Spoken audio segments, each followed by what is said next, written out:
Сәлем достар, құрметті аналар. Каналымызда бүгінгі кезекті видеода сіздермен баланы жан-жақты дамыту, жалпы ұсақ қол моторикасын дамытуға арналған ойын түрлерін көрсететін боламыз.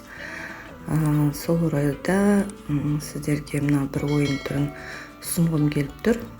Яғни балаға фольга қағазын алып, ішіне оның ойыншықтарын орап қойсаңыз болады. Бала фольганы ашып, өз бетінше, яғни сол ойыншықтарды шығару керек. Балаға өте зейінін дамытады, себебі бала оны ашып көргенше қызығады, ішінде қандай ойыншық болуы мүмкін деп. Және осы фольгалардан ары қарай батареяға осындай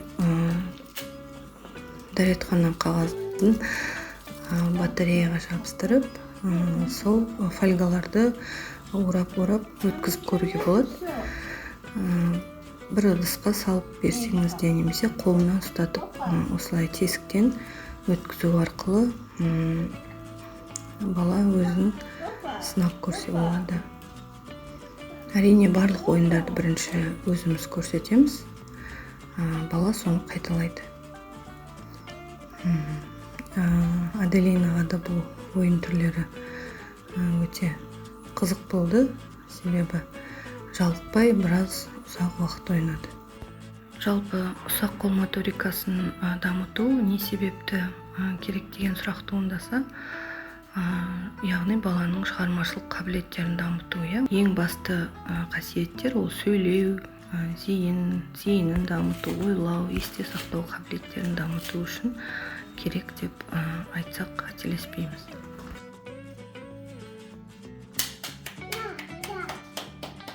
Келесі біз осындай қораптан баланың суретін салып, тамақтануға да арналған бір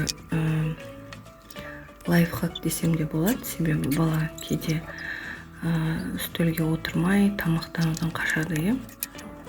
Сол кезде жаңағы қораптың бетінде тұрған балаға аузына салып, одан кейін өзіңіздің балаңызға салып, солай кезекпен бала тамақ жеу керек екенін түсінеді. Кезекпен осылай тамақтандыруға болады. Және бала өзі де сол зейінін қойып тырысады. Осындай ойын түрлерін түсірдік бүгін.